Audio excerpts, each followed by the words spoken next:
I'm here to talk about success.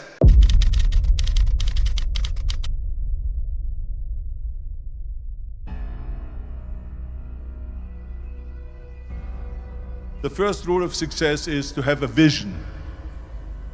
You see, if you don't have a vision of where you go, and if you don't have a goal where you go, you drift around and you never end up anywhere. So I was very fortunate that I stumbled onto my vision. I mean, as you know, I was born in 1947 in Austria after the Second World War. And I didn't really like Austria when I grew up. I couldn't wait to get out of there. I couldn't see myself becoming a farmer or a worker in a factory or anything like that. My vision was totally different. I felt that I was born for something special, for something unique, for something big. So I was searching. Then one day I went to school. I remember I was 11 years old, and they showed a documentary about America. And there they showed in this documentary the huge skyscrapers, the high-rises, the huge bridges, the 6-lane freeways, and all of this stuff. And I said to myself, that's where I want to be. I don't want to be around here with these little farmhouses and these little buildings, and everything is old. I want to be in America. But now the question was just, how do you get to America? In those days, it was a very expensive trip. It's not like today. So again, I was very fortunate that one day after school, I walked by a store in Graz, which was called Brühl. And it was the only store that really sold kind of American stuff. So one day, they had jeans there, American jeans. And then they had the bull walker. And then they had an expander and some barbells and some dumbbells and an exercise bench in a window. So I went inside and I looked around and I looked at this stuff, and then I saw a magazine. I saw a bodybuilding magazine that had Reg Park on the cover. Reg Park was then a 3-time Mr. Universe. And I saw him on the big screen as Hercules. And on the cover it said, how Reg Park, Mr. Universe, became the Hercules star. That's what the cover story was all about. So I looked at the cover and I said to myself, I got to get this magazine. So I bought the magazine, I took it home and I read it over and over from the front page to the back. It had everything in there, how he trained, how he was working out in Leeds, England, in a factory town, how he worked out every day for 3-4 hours and became the strongest man of Europe, and how he won Mr. Europe and Mr. Great Britain, and then eventually Mr. Universe, and how he won the second Mr. Universe and the third Mr. Universe, and how he was discovered to play the starring role in Hercules. I read that and I said to myself, wow, this is the blueprint for my life. This is exactly what I want to do. I want to become a bodybuilding champion just like Reg Park. I want to get into movies just like Reg Park. And I want to make millions of dollars and be rich and famous just like Reg Park.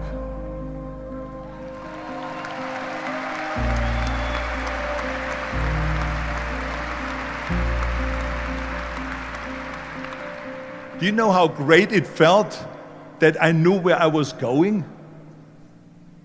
Imagine the majority of people don't know where they're going. I knew where I was going, that I'm going to become this bodybuilding champion just like him. Because when you have a goal, when you have a vision, everything becomes easy.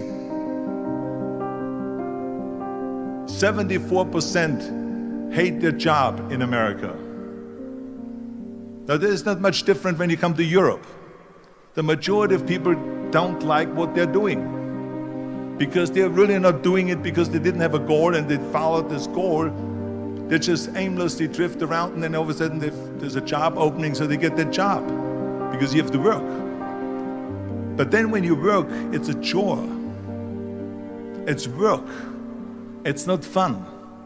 So if you think about, only a quarter of the people really enjoy what they're doing in life. That is unbelievable if you think about it. So I felt so blessed that I knew what I was doing. It's like a medical student that studies and knows he wants to become a doctor. You know where to go. So I knew where to go.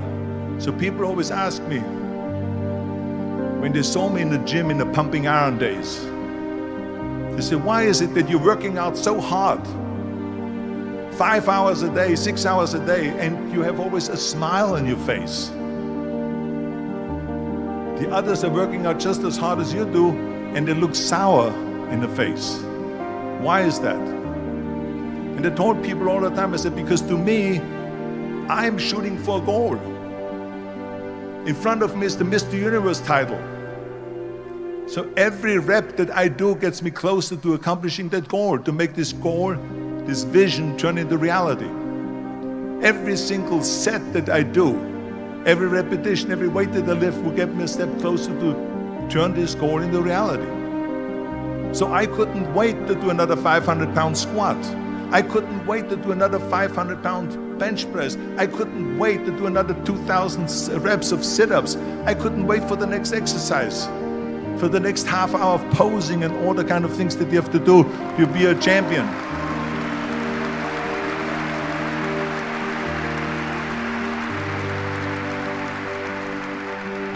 I felt so great knowing where I was going, and I tell you, it worked. I mean, think about it. And I was just not visualizing just my exercise, but I was really lifting the trophy over my head. That's what I was thinking about. And with the age of 20, I went to London and I won the Mr. Universe contest as the youngest Mr. Universe ever.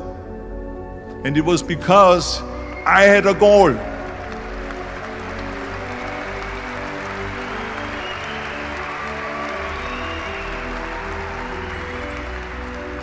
And this is no different than anything else, what I'm talking about. This is not just about bodybuilding. It was the same in acting. I remember when I was doing Conan the Barbarian. I was crawling on the rocks with a sword in my arm, crawling on all four. And of course, being that it's Conan, I didn't have clothes on or anything like that, right? So it was kind of, my knees were bare, my elbows were bare and everything else. And I'm crawling on the rocks. So after 10 takes, my elbows were bleeding and my knees were bleeding. And the director came to me and he said, Arnold, I'm so sorry that you have to go through this, but we need one more take. A close-up of you crawling with the sword towards the camera. Can you handle one more take? And I said to him, I don't know what you're talking about. He says, I'm totally fine. He says, but you're bleeding. I said, because I don't feel it, because I can visualize what the scene will look like in a film. And I'm so excited about this scene. And so I had this in my mind. And so this is why it didn't matter if I had to do another 50 takes or 100 takes, no matter how much I bleed on my elbows or my knees. I saw that vision of the perfect scene, and it was an important scene, and I would do it over and over again until we got it. And the same thing is also in politics. I remember that in politics, I had a very clear vision that I will be the leader of California. That's as far as I could go, because I was not born in America, so I could not run for president. So being the governor of the 5th largest state, I should say the largest state, the 5th largest economy in the world, was for me really the ultimate title, the ultimate accomplishment in politics. So even though people came up to me and says, why don't you go and run for something smaller, you're never gonna make it. I ran for governor, and then 2 months later I became governor of the state of California. Again, because I had a very clear vision what I'm gonna do with California. So let me tell you something, visualizing your goal and going after it makes it fun. You got to have a purpose no matter what you do in life. You got to have a purpose. Now I said to the agent, the Hollywood agent, I want to get into movies. He said, that's funny, Arnold. I asked a studio executive, I say, I want to get into movies. I want to be a leading man. He started laughing. So they all say it's impossible. I said, why is it impossible? He says, because look at how big you are. You weigh 250 pounds. And then they told me, says, and your accent, even if you reduce all your body weight and everything and have a normal body, your accent. I said, your accent, I mean, it will go give people goosebumps. With the German accent, it will get people the creeps. They will get scared. He says, no one in Hollywood ever has become a leading man that had an accent. Doesn't happen. People in America want to hear their actors talk like John Wayne, or like Burt Reynolds, or like Clint Eastwood. Not like someone on Hogan's Heroes or something like that. Some Nazi movie. That's the kind of stuff that they heard. They said, no, you see, it's impossible. And plus your name who can pronounce Schwarzenegger or something like that. No one can pronounce that, so forget about it, Arnold. This is the kind of thing that I heard. Imagine, you go from studio executive to studio executive, from agent to agent, from manager to manager, and they all said exactly the same thing. Now that's very encouraging, isn't it? But you know something? I didn't give a shit. And of course I went to college to study English. I studied voice, accent removal, acting classes, and all of this stuff, all day long. I worked and I worked and I worked.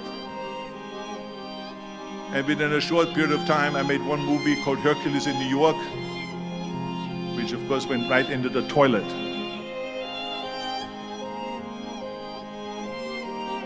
But it didn't discourage me. I still had the same vision. And then all of a sudden I did Streets of San Francisco.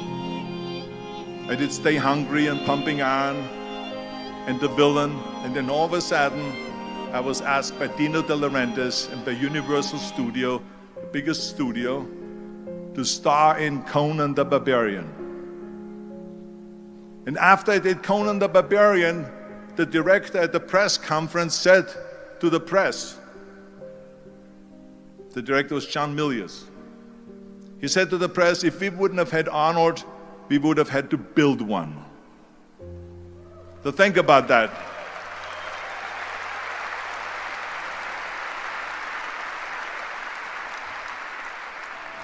The very body that they said can never be sold because the time is wrong.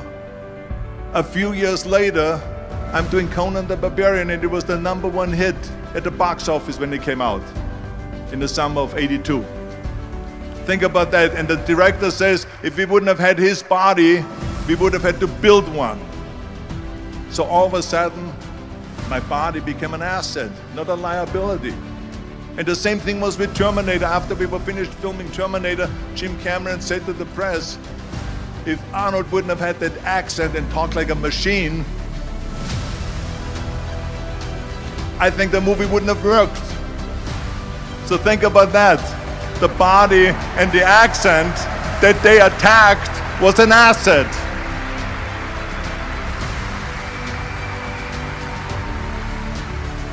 But I didn't listen to those losers. I didn't listen to them at all. Because that's exactly the way it was in politics again, when everyone said no, no, no, and it can't be done. And then became governor of California. And this is with everything like that. This is just the reality of it, is that you cannot listen to the naysayers. So this is a very important lesson for all of you. I would have listened to the naysayers, from bodybuilding to show business to politics. I would not be standing here today talking to you. I would be in Austria in the Alps yodeling. That's right. I will be in Austria still left yodeling. That's what I will be doing, exactly. So this is why I say don't listen to the naysayers.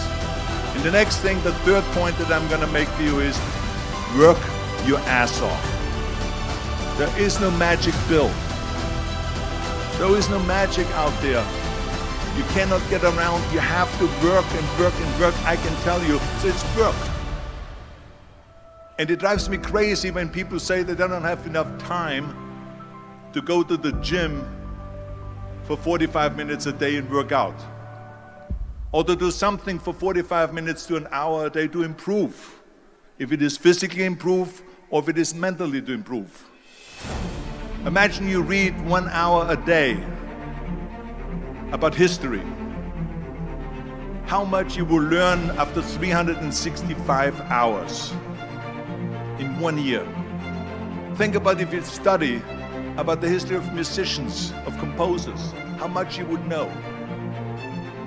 Imagine if you would work on a business, on some business that you want to develop every day for an hour. Imagine how further along you will go and get. So it drives me nuts because when people say we don't have the time, we have 24 hours a day. We sleep 6 hours a day, so that gives you still 18 hours. So we have 18 hours a day. The average person works around 8 to 10 hours. So let's assume it's 10 hours, so we have 8 hours left. Then you travel around an hour a day, maybe 2 hours a day. So now you have still 6 hours left. So what do you do with these 6 hours? What do you do with these 6 hours? Then we eat a little bit, then we schmooze a little bit, talk a little bit to people and all that stuff. But you can see how much time there is available if you organize your day. So you got to work hard. I mean, let me tell you something. When I went to America, I went to college. I went and worked out 5 hours a day, and I was working on construction. Because in those days in bodybuilding, there was no money. I didn't have the money for food supplements or anything. So I had to go to work. So I worked on construction. I went to college. I worked out in the gym, and at night from 8 o'clock at night to 12 midnight, I went to acting class 4 times a week. So I did all of that. There was not one single minute that I wasted. And this is why I'm standing here today.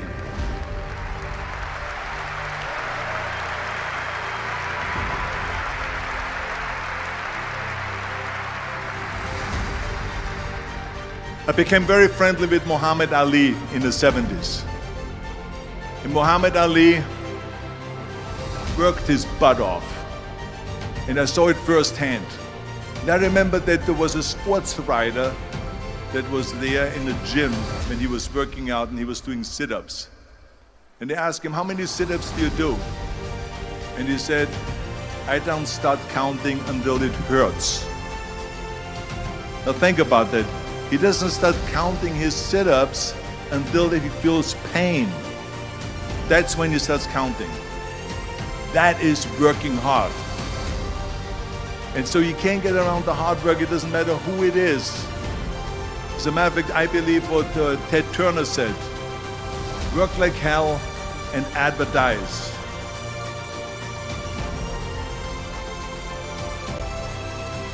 You get it? Work like hell, go to bed, and early to rise, work like hell and advertise. So you work your ass off, and then you let the world know about your work. That's what it is all about. Let people know. If you have a company, if you have a movie, if you do a sports, work your ass off, but then advertise and let everyone know.